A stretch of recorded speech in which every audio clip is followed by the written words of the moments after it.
Tetap tenang dan perhatikan baik-baik peringatan ini. Matahari adalah bintang pusat dari tata surya kita dan merupakan sumber utama energi dan cahaya bagi planet-planet di sekitarnya, termasuk bumi.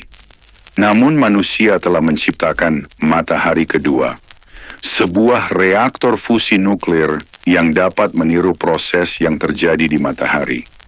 Reaktor ini dapat menghasilkan energi yang sangat besar dan berkelanjutan. Juga memiliki beberapa bahaya dan risiko yang perlu dipertimbangkan.